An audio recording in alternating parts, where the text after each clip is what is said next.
Welcome to the Effortless English Show with the world's #1 English teacher, AJ Hoge, where AJ's more than 40 million students worldwide finally learn English once and for all, without the boring textbooks, classrooms, and grammar drills. Here's AJ with a quick piece to help you learn to speak fluent English effortlessly. Hi, I'm AJ Hoge, the author of Effortless English. Learn to speak English like a native. Speak English like a native. Join my VIP program to speak English fluently, confidently, powerfully, effortlessly. Think in English. Train English with me with my VIP program. Join today. Join at effortlessenglishclub.com. That's effortlessenglishclub.com. Hello. Shorter podcast today because tonight I will be doing our book club. We've got a good chapter. Last chapter of Dumbing Us Down, chapter 3, was quite simple. It was okay, but not a lot of deep ideas in chapter 3. But chapter 4 is a big one. It's fairly long, and there are some very important ideas, some really powerful ideas in chapter 4. So don't miss Chapter 4 of Dumbing Us Down, which is our next book club. So I'm doing that later tonight. I'll be doing it live on Facebook as usual. Follow me on Twitter or Gab. I always announce on Twitter and Gab when I'm going live. Again, that's gab.ai, Gab.ai, gab.ai, and follow me at AJ Hoge, AJHOGE. Got another quote? Be your own master and protector. Train your mind as a merchant trains his horse. That's from the Dhammapada again. Be your own master and protector. Train your mind as a merchant trains his horse. Let's do the second sentence first. Second sentence. Train your mind as a merchant trains his horse. A merchant is a business person. It's kind of an old name for a business person, someone who sells things. So train your mind like a business person trains his horse. So of course, in the past, 2,000 years ago, there were no cars. People used horses to ride around. And the horses had to be trained. Wild horses are not good transportation because they go crazy and you fall off and you get hurt. So when people bought a horse, they needed to buy a tame horse. And it's the horse seller usually would train, right? Would train the horse to follow commands, to be calm when people are riding him or her. Right? So we're using this as a comparison that's the same thing we do with our own mind. We train our mind like we train a wild horse. So our minds, before training, our minds are just like wild horses. They're crazy and uncontrolled. And when we try to control our minds, when we try to control our thoughts, they go crazy. They go wild. They become wild. They start jumping around all over the place. Jumping around, going crazy, going wild. That's what wild horses do. If you catch a wild horse and you jump on it, try to ride it, it will jump and try to bite you. It goes crazy, trying to throw you off. It reacts very wildly. So it seems like it's getting worse when you're trying to train it. There are a lot of cowboy movies that show this, right? It's kind of a common thing in some old cowboy movies where the old cowboy will have to train the wild horse, and the cowboy will get onto the horse, and then the horse starts going crazy, jumping, kicking, trying to bite, just going crazy to throw the cowboy off. And the cowboy has to hold on. The cowboy has to keep holding on until finally the horse quits and the cowboy wins. and then the horse is trained. The horse becomes calm. The horse becomes tame. Finally, that's how they train or tame the horses in the cowboy movies. So it's the same kind of idea with our own minds. This is what this quote is giving us from the Dhammapada, is that you can expect the same thing to happen with your mind when you start to train your mind with meditation, just with noticing your thoughts and controlling your thoughts and organizing your thoughts and being mentally self-disciplined. That what will happen is, first, your mind will again try to throw off the control, try to get rid of your control. Your thoughts will get more wild, more crazy. They will come and go faster and faster. It seems like things get worse. But just like the cowboy has to train the horse, you have to train your own mind. You have to stay on top of your mind. Keep the control until finally your mind will calm down. That's really what the process of meditation is. It's very similar to that. So it's a nice quote. I like that second part. Now the first part is also very interesting and good. Be your own master and protector. Now this is something I say a lot, right? When I talk about education, I say you must be the master of your own education. You are the master of your education. Of course, you can use coaches. Of course, you can find teachers. You can pay teachers. You can model other people. Of course, you can read books by other people. You'll learn from other people. Of course you do. But ultimately, you are the master of your own education. You decide. You choose your teachers. And you can fire them or you can leave them anytime you want.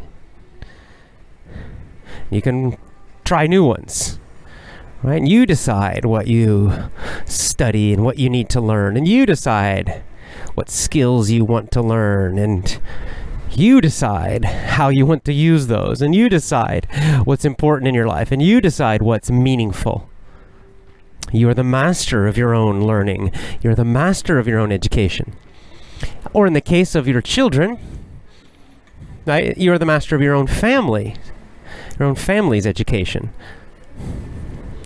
Right? With young children, the parents are the masters of education for a while, but of course with love, and of course with the goal of helping their child eventually become their own master. I mean, that's what you want for your child, right? Eventually, you want your child to become their own master. They can't do it when they're 4 years old. They can't make all their own decisions. They're not ready, of course not, but that's why the parents are the masters of the family. So it's the family is, right? The family, the parents specifically, are the masters of their children's education until the children are ready to be independent learners completely. Of course, that's really when they start to become adults, right? When they are completely their own masters, and that's what becoming an adult really means. Be the master of your own education. But it's being your own master in general is what this quote says from the Dhammapada.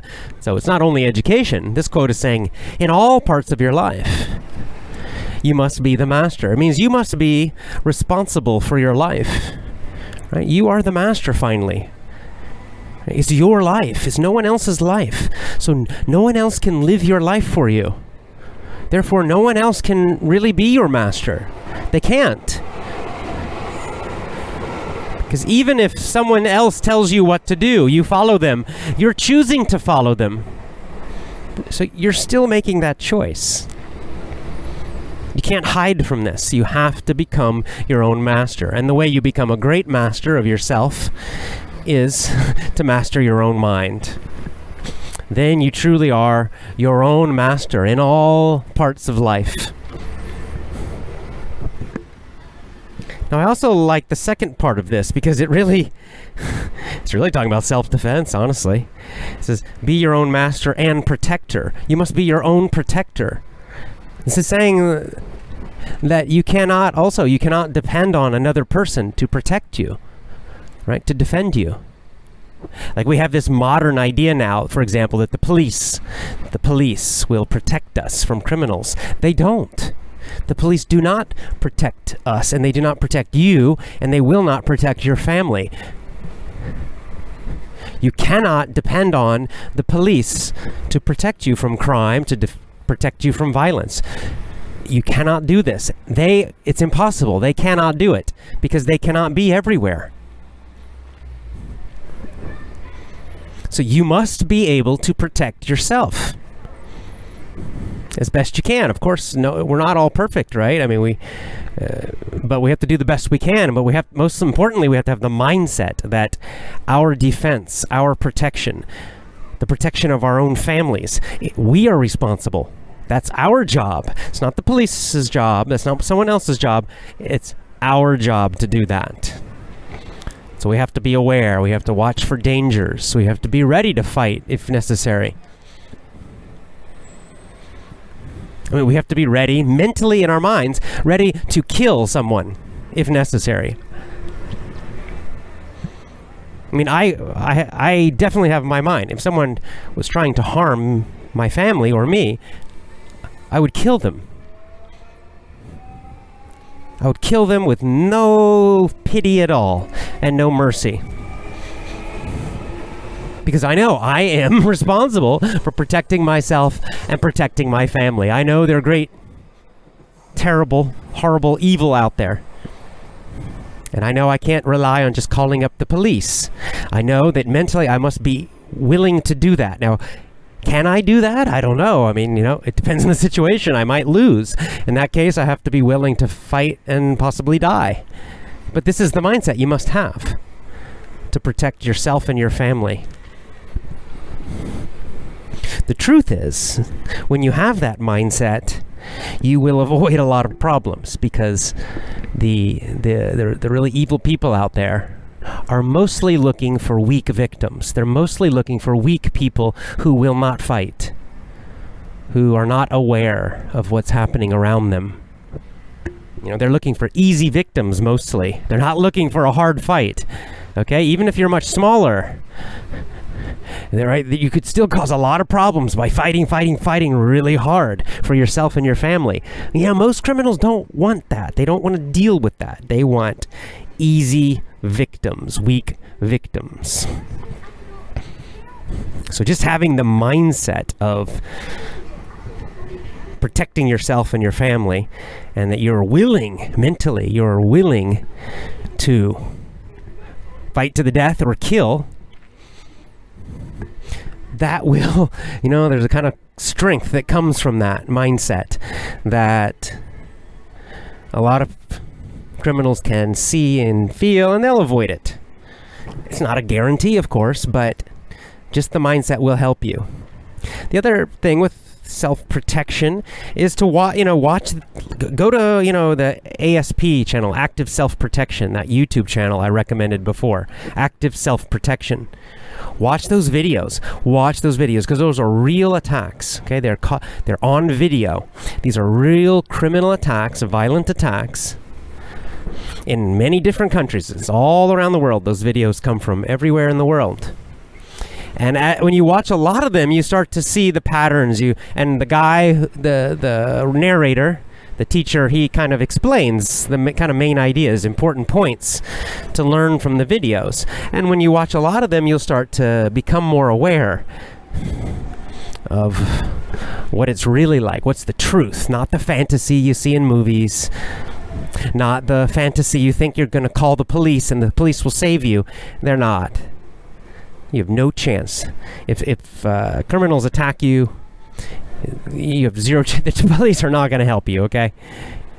They'll come later and, take your body to the cemetery or something, but they're not going to save you. So watch those videos. You'll start to get, and what's great about those videos, it'll make you more aware. I know since I've watched those videos, I'm just more aware. I don't walk around looking at my phone when I'm out around other people, for example, and I'm walking around the city. I don't stare at my phone. I keep my head up. I look around. I notice the other people around me. Now, right now I'm in Japan, which is a very safe country, but there still is crime here. There still is violent crime here. People still are killed here, in fact. There's still murders here. It happens. It's not common. It's much safer than the United States, but it still happens. And one of the most basic things you can do to protect yourself and your family is just to be aware. Okay, don't be looking at your phone when you're on the train. Don't be looking at your phone when you're walking around. Have your eyes up, noticing everybody around you. Notice them. All right, and if you see somebody who looks a little weird, a little strange, possibly a little dangerous, or just you're not sure, well, then stay away from them. All right, cross the street. Don't get close to them. Don't let them get close to you. If they're coming towards you in a strange way and like they're going to try to get close to you, move back, move to the side, change the way you're moving so that they don't get close. And if they change and they start coming towards you still, well, now you know there's a big problem.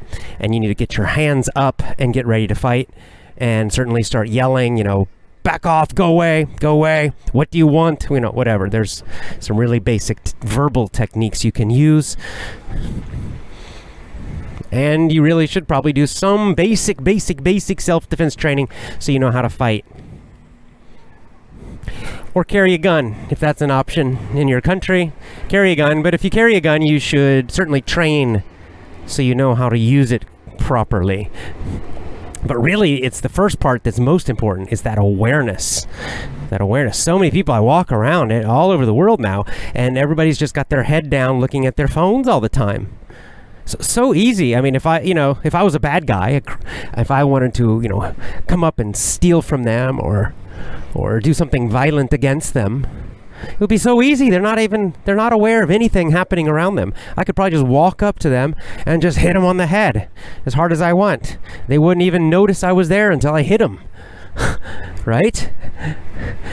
I'm a nice guy, of course. I'm not going to do that, but that's how criminals think. So the worst thing you can do is to be distracted all the time by that phone.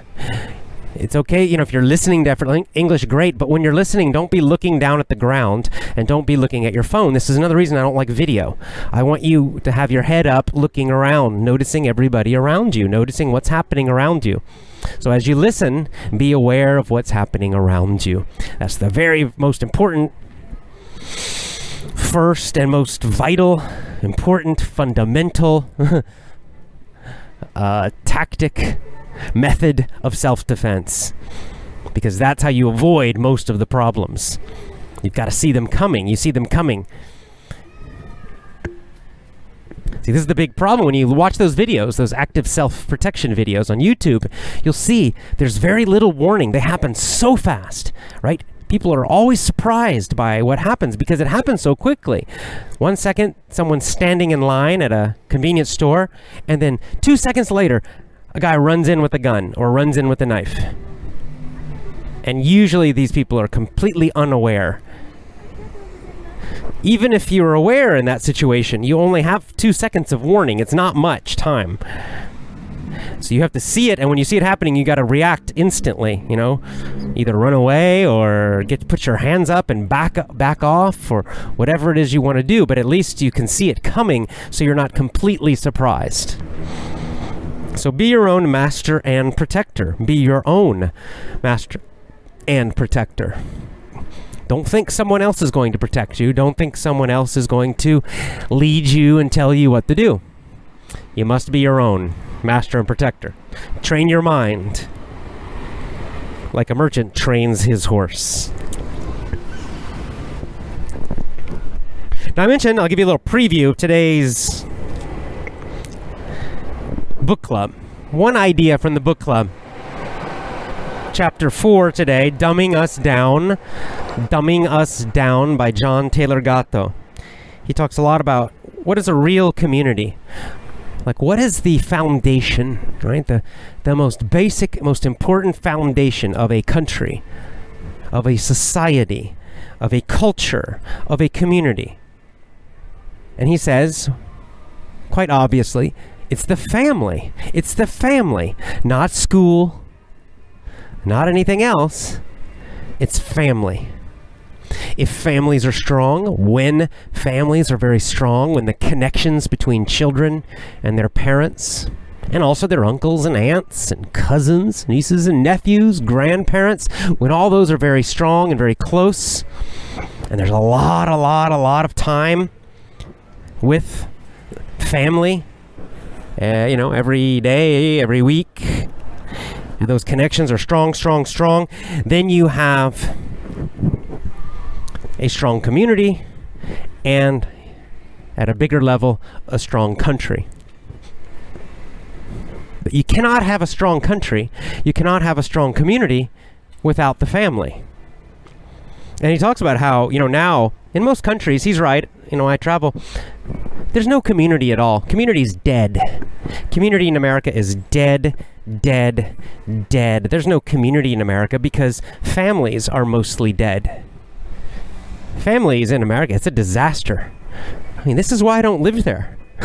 Some people might wonder, why am I not living in America? Why do I not want to have my family in America? That's why.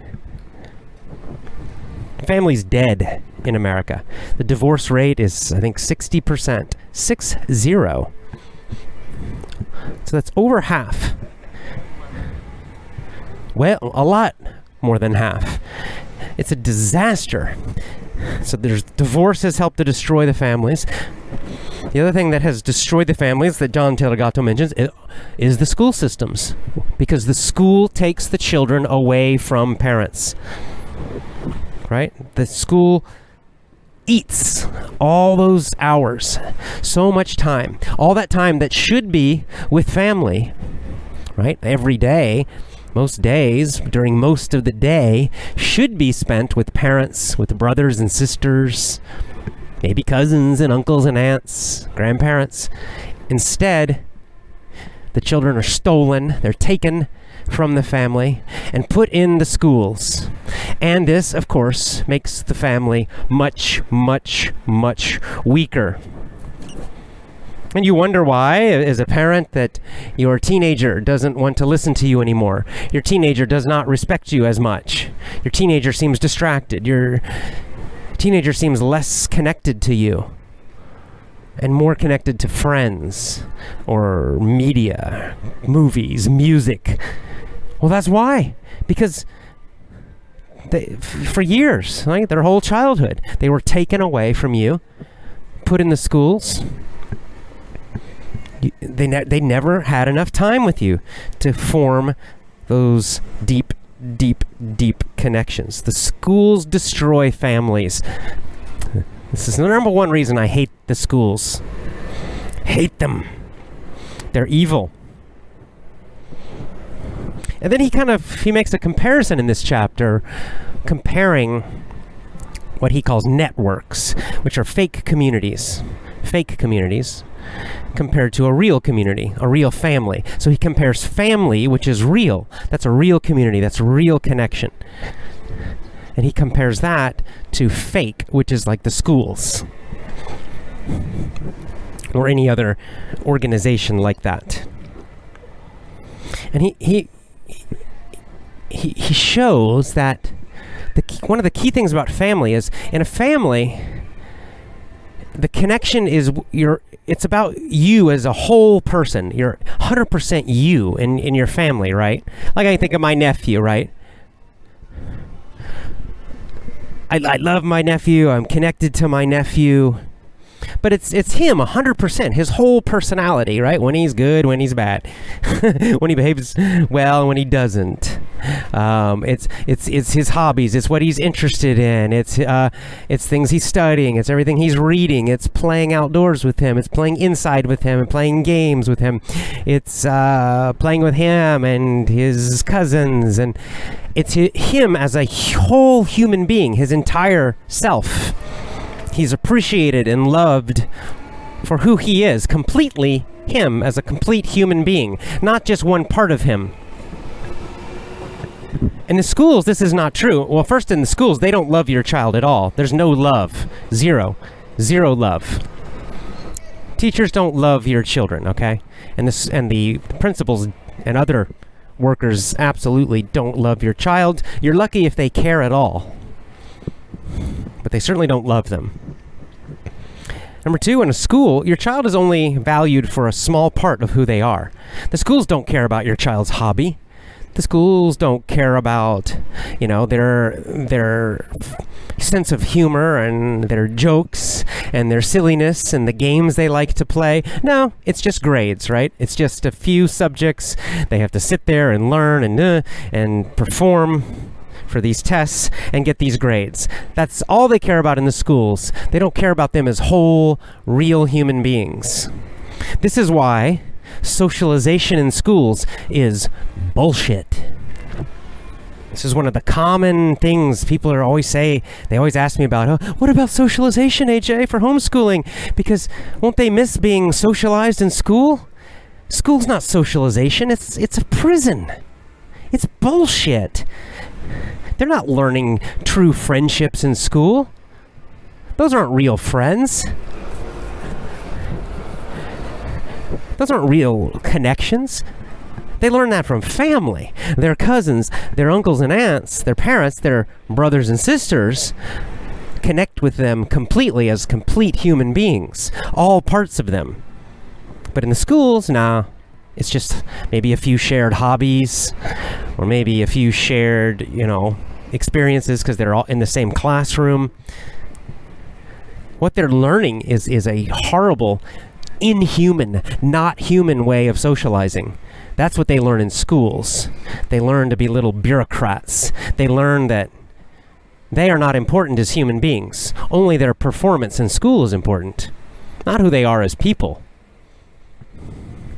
Right? Like my nephew, for example, I've got a lot of nephews, but one of my nephews is super funny. He's really funny. He's a wild boy, and he's really funny. And so, of course, in the family, we all love him because of that. It's one of the many things we love about him. But we appreciate that about him, that he's so funny and he's so wild. But they don't care about that in the schools. In fact, that's a bad trait. It's a bad characteristic for a school. They don't like that because it means he's harder to control. So in school, he's actually not that wild in school. He's not himself in school. He's not who he really is because they don't care about that. It's inhuman. It's not human. In a real family, everybody is special. Everyone in the family is special. And they feel special because in a family, everybody gets attention. Right? In a healthy family, everybody gets attention for who they are. They all get attention. It doesn't matter, right? I can think of my extended family. I think of my uncles and my aunts and my cousins. Well, they're all very different, but everybody gets attention. Everybody's valued, and it doesn't matter. It doesn't matter if one is rich and another one is poor, or one is really smart and another one's not so smart. Right, because each family member has something kind of different and special about them, or some combination of things that are special, and we give them attention and we give them love, and we enjoy being with them because of those things. That's not true in school. It's also not true in jobs. Right, in jobs, they only care about your performance, what you can do on the job. They don't care about you as a human being, a whole human being. And if you do a bad job, then they get rid of you. They fire you. Same in schools. So he's making a great point. See, that family is where you have the connection and the love and the real community, where you are part of a group as a complete and a whole human being. It's not just about one part of you, like how much money can you make, or how smart are you, or what kind of grades do you get, or what kind of tests do you get, or how well behaved are you. It doesn't matter. Right? I can think of some family members are funny and some are not. Some are super smart, some are not as smart. Some of my family members have a lot of money and some don't. But, we like them all. We love them all. We care about them all. And they're all part of the group, and they all get attention for different reasons. So they all feel important. They all know. They feel it deeply and know they are part of our family. They belong. There's meaning and connection there. It's a meaningful connection.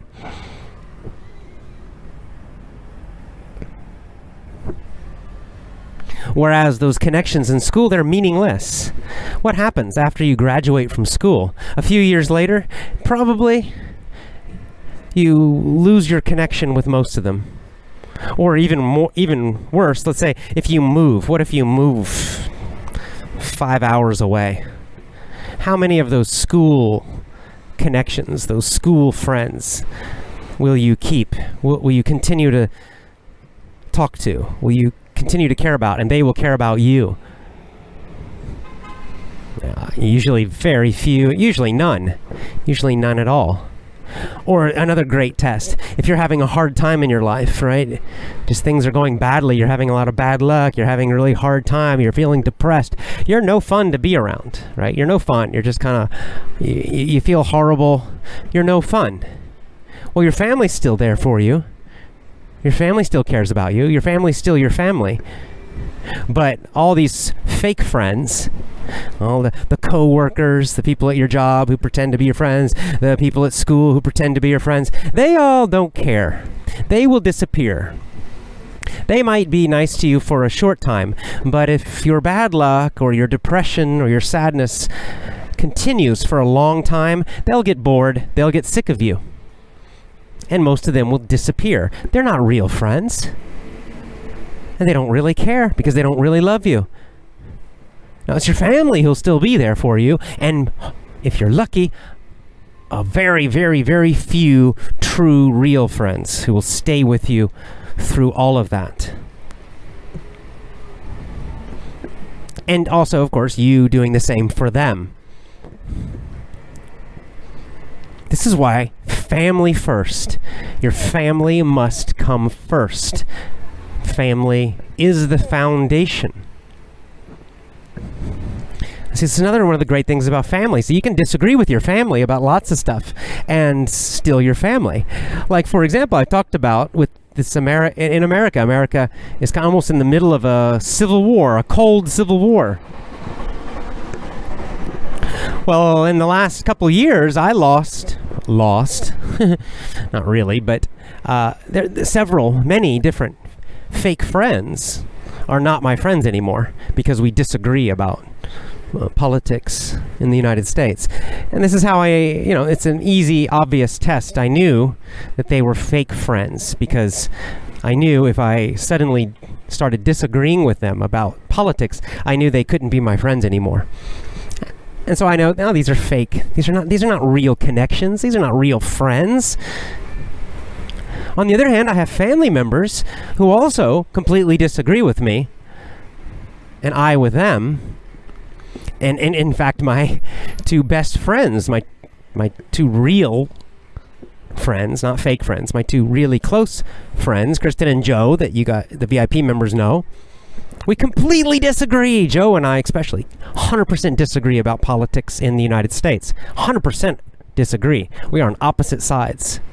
But we're still friends because we're real friends, right? So we just, that doesn't divide real friends, but there are very few real friends in this world, as you will find out. Right? And family the same. I have family on all different sides politically, but we're still family. So it's not going to divide us because family first. Because we know real family is more important than any of that stuff. That stuff is important. I'm not saying it's not. It is important. But family is more important. Family first. That's what John Taylor Gatto's saying. And he's saying really that you must have family first or you cannot have a country. You cannot have a real country. You cannot have a healthy society unless you have strong families. It's like building a house with bricks, right? With stones. Each stone is the family, right? The house is the nation, the country. But the stones, each stone is like a family. Well, without those stones, if the stones are weak, if the stones all break and fall apart, then the whole country will collapse. That is what's happening in the United States, in my opinion. If you want to look at the deep level. This is why so many Americans believe the fake news media so easily. This is why they follow communism and socialism so easily because these are like replacement religions, fake religions for them, because they've lost their families. Because most of them have very little true love and connection with their own families. They have very little loyalty for their own families. A lot of Americans, especially the ones that are traitors that hate their country, a lot of them don't like their own families, or they care more about politics than their own families. So for me, they're disgusting people.